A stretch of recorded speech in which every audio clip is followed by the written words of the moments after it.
Hi, I'm Tanya, and welcome to Hegemonic Play, Gatekeeping Game Culture. And I'm Lori. Tanya and I have decided to work together on our intellectual production 5, which we can safely do thanks to online communication services like Google Hangouts. So, we each dove into the readings website and video sources we were given, and then decided to start with looking at the term hegemony, which refers to one group having dominance or influence over others.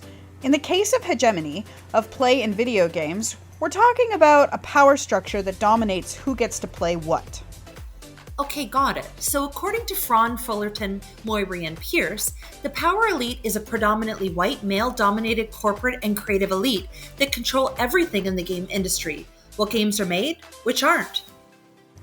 Exactly, and when they largely ignore the needs of minority players, such as women and non-gamers. When we're talking about hegemony of play in the video game realm, we're talking about game developers and self-selected hardcore gamers who have systematically developed a rhetoric to play that is exclusionary. Okay, here's where I need clarification. Could we talk about the term gamer? I always thought gamer just referred to anyone who played a lot of video games. It seems there's a bit more to it than that. You're right, there is. Although I don't play a lot of video games these days, there was a time when I did, and I got to know quite a bit about gamer culture. There really seems to be an unwritten rule around who gets to use the term gamer. In fact, Fraun et al. Talk about hardcore gamers who they say represent the core market of the video game industry. When talking about hardcore gamers, they mean not only a person who games, which is what you were thinking, Tanya, but also a certain type of person who plays particular types of games. And this type of person is, and I quote from Fraun et al., characterized by an adolescent male sensibility that transcends physical age and embraces highly stylized graphical violence, male fantasies of power and domination, hypersexualized, objectified depictions of women, and rampant racial stereotyping and discrimination. And this group doesn't take too kindly to being criticized in any way for their attitudes and exclusionary, sexist, and just plain awful online behavior. Casey Johnson's article, The Death of Gamers and the Women Who Killed Them, outlines the extreme measures that the gaming community is willing to take when feeling threatened. One of the women Johnson is talking about is Anita Sarkeesian, who is a lifelong lover of video games, a feminist, and media critic who decides to look into something that's always bothered her, and that's the sexually objectified, stereotyped, and downright oppressive portrayals of women in video games. Yes, and she launches a fundraising campaign through Kickstarter to make a series of videos about how women are represented in video games. These videos, as Johnson puts it, are extremely well researched and insightful and always draw a measure of harassment and abuse from the stereotypical gamers who are typically vitriolic toward issues of diversity. So it should be pretty simple. People could either choose to donate or not. But as she says, it turns out there were a whole bunch of male gamers out there that are not too excited about the project. And what follows for Sarkeesian is an avalanche of threats, including rape and death, harm to her family, which ultimately force her to leave her home and go to the police. The fallout is unbelievable.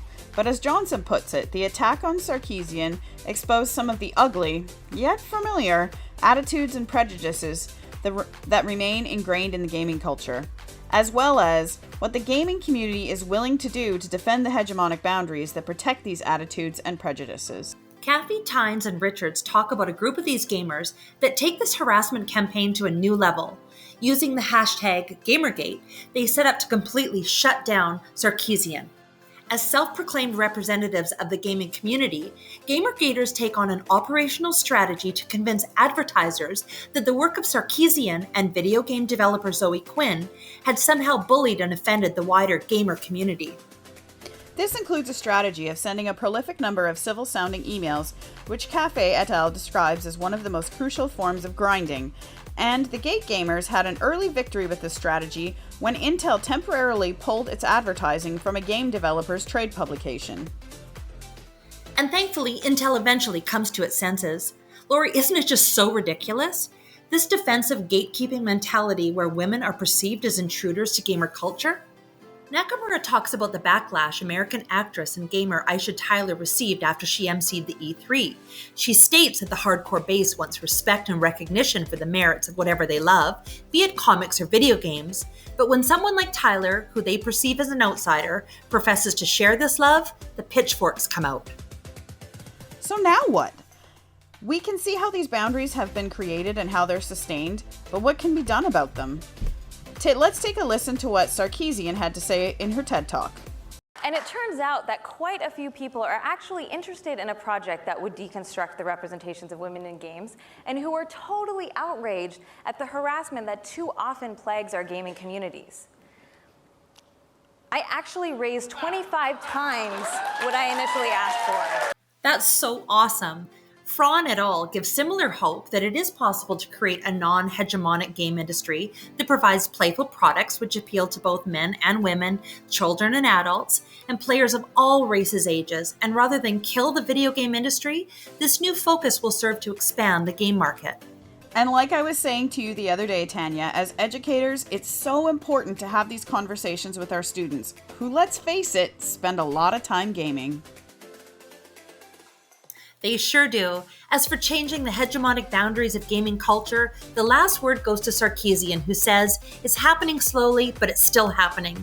And if we work together, we can create a cultural shift where women, without fear of intimidation, threats, or harassment, can be full and active participants in our digital world.